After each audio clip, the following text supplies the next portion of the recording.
It's the middle of September, and there are three things on my mind right now. Number one, where does the market go from here? Number two, are there any patterns that I need to follow? And number three, what is going on with all of these TikTok traders out there? So we got all that and more right here, so let's get started.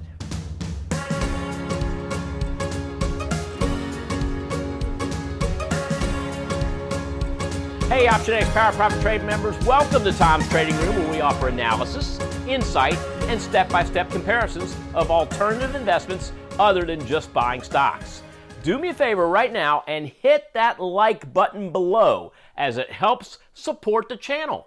Also, if you click on the subscribe button and ding that bell next to it, we'll notify you as soon as a new video is uploaded. Okay, so let's get started looking at stocks, bonds, currencies, and commodities for the rest of September. Then we'll head into my podcasting room and take a look and see if there are any patterns that are happening right now that we could take advantage of. Now, I'm looking at the S&P 500 here right now, and this is a 20-day chart. And it shows me that we, at the middle of August, just a month ago, we're trading at 338. We had an absolute melt-up to near 360 before, within 3 trading days, count them, 1, 2, 3, back down to the low 330s on the S&P. That was about a 7% move to the downside. All right, from there, we've been trading in a box. So in this point, I look at this technically and I say, all right, above 342, bullish. Below 332, bearish.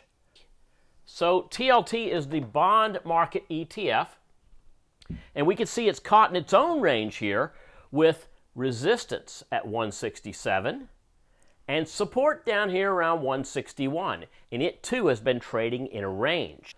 So here's a chart of USO, and USO has its own resistance and support levels with resistance at 25.25, not once, not twice, but support also at 24.80. So these look wide on the chart, but we're only talking about 45 cents between the top and the bottom. 45 cents, however, represents quite a big move for the US dollar. Again, US dollar gets bullish and goes higher. This is going to be bad news for stocks. If we go lower, there'll be some resilience in getting into the risky situations that we like to call the stock market, and more importantly, the technical area of the stock market. Oil. Oil is absolutely, definitely entering a bearish seasonality. Summer is officially over. So what we're seeing is we're going to start seeing less driving, less fuel consumption, and that's going to put less demand on this product and likely force it lower. All right, so what do we see happening with oil? Well, if you remember back in April, oil was trading around, or ESO was trading around the $17 mark. We went from $17 to $31. So a 50% retracement would put us right down around the $24 level, which is about 3 points from where we are right now. So that's oil. And the most important commodity that I follow is gold. So let's take a look at what GLD is trading at right now and its support and resistance numbers. So here's GLD. And in the last month, we've seen highs above 189. We've seen support right around the 180 area, but I've got support at 181. Now, the reason I have support at 181 is because these are where all the closings happened. All right, we had a close at 181 twice. And closing support, in my mind, is much more important than looking at stabs to the downside, stabs to the upside. So where are we at right now? Well, GLD is staging another rally as we are near the top side of weekly resistance. We get above and close above 184. Then we've got 187 as the next upside resistance, 189.5, and then finally that elusive number way up on top, which is 195. That would put us in an area where we would see brand new highs for both gold and GLD. All right, so let's take a quick little walk into my podcasting room and let's look at some patterns in the stock market. Let's see if we see anything seasonal here. And the money counter as we head into mid-month, notice what happens. It's green on the screen now. So when I look at everything green, I see mostly green, a couple of bearish opportunities, but you see mostly green on the screen. But look at what happens when we go back to the month and we look at Friday, September 18th. September 18th becomes mostly red. And when I flip the power meter for the trendiest stocks out there, look at the redness that's going on. Netflix, Booking, OLD, eBay, Xilinx, CCL, Carnival Cruise Lines, Monster Energy Drink. I mean, it just goes on and on. There's two bulls in the area, Phillip Morris and Papa John's. So apparently smoking and pizza, smoking cigarettes and eating pizza is the only bullishness we see right now heading into the end of this week. All right, and finally, TikTok investors. This is what's really got me nervous, is that we see a lot going on, but I mean, this right here pretty much, tells you the story. I bought Tesla on the second day at 440 when I could have bought it the very next day for 377.